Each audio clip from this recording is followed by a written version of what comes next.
So, right before Tucker Carlson was taken off the air by Fox News, he did an interview with the former Capitol Police Chief, Stephen Sund. He's the guy who was in charge during January 6th.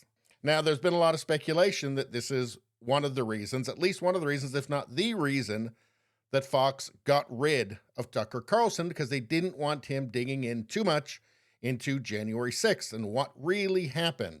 So as we know, they canceled Tucker's show, and this interview did not get seen. And now it's been, at least part of it, leaked to the National Pulse. And we're going to take a look at it. Now, the footage they put up is a little bit choppy for some reason. I don't know why, but anyway, just put up with it. This is an interesting interview. I mean, you're very restrained and rational and not give an overstatement, obviously, but the facts that you're describing are shocking. I was say the reason why I've had a lot of people ask me, why did you write this book? I try to do what I can to get the. Okay, so he's talking about this book, which he published at the beginning of January this year, Courage Under Fire. And here in the description of the book, it says this: 3 days before the attack, Chief Sund requested the assistance of the National Guard. This request was denied. In preparation for the joint session of Congress, Chief Sund directed every available sworn officer to be on duty to protect the Capitol and all of its members and staff. It also says there have been many false reports and outright lies concerning the conduct of the U.S. Capitol Police on January 6th, and there has been no accountability for the individuals who bear most of the responsibility for the failures that left the USCP unprepared that day. Unprepared that day. From the shocking failures in intelligence to the outright stonewalling that Chief Sund received from the Pentagon when he repeatedly called for National Guard's help, even as the attack on the Capitol was raging. So it sounds a bit like the unpreparedness in the Capitol that day was either gross incompetence or intentional. But let's continue with the interview. Yes. They didn't want me to testify in February 23rd at the Senate hearing. They only wanted people that are still currently in positions on the Hill. I actually had to go in and talk to a friend of mine on one of the oversight committees and say, I will come there in person. I want to be there. I want to testify. So I'm glad you think I'm reserved. I'm, to be honest with you, I'm a little pissed off because it doesn't have to happen.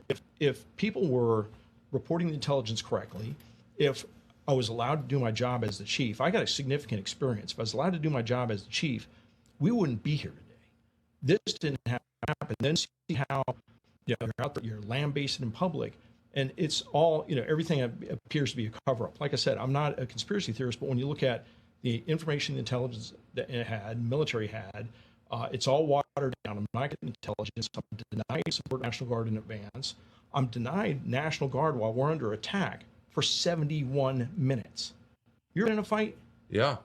A fight for a couple of minutes. Yeah, 1 minute. You out. 1 minute. I was going to say, 60 seconds, 3 minutes. Yeah, Let me tell you, it wears you out. My officers were fighting for 80 minutes before the protesters ever broke the first one with that. Wait, can I say, so you described this as a failure to get the intelligence to the people who needed it, but it sounds like worse than, it sounds like they were hiding the intelligence. And that's what I'm getting at, is could there possibly be people that actually did something to happen and kind of wanted something to happen? It's not a far stretch to begin. Well, I don't know what the other explanation is.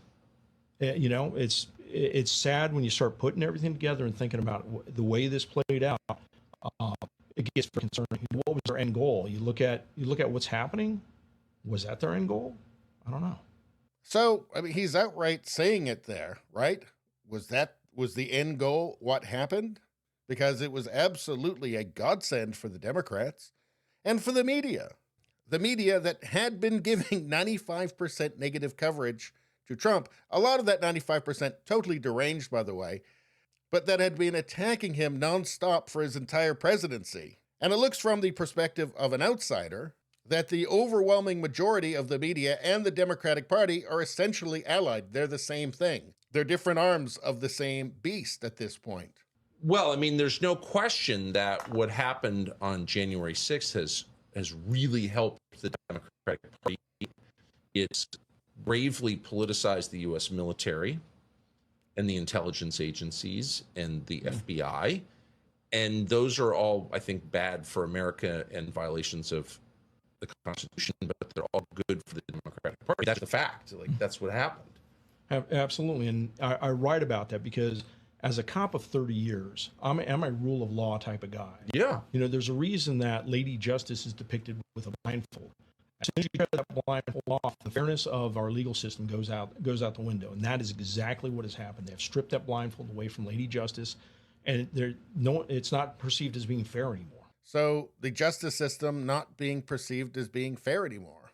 Well, certainly not by half of the country. But back to the original point of this, the suggestion is that somebody wanted January 6th to happen. They wanted it to go bad. And they did everything that they could to make sure that it would. And if you've got almost the entirety of the media that is extremely incurious about how it happened, but is just simply thrilled that it did happen, well, why not? Because if the media's with you and they'll spin anything the way that you want them to, well, you can kind of get away with anything, almost. I mean, hell, there's people that think that Joe Biden's a good dad. Anyway, that's all I got to say about that. Please subscribe, like, and share. Sharing really helps me out. I thank you for that. I will see you next time.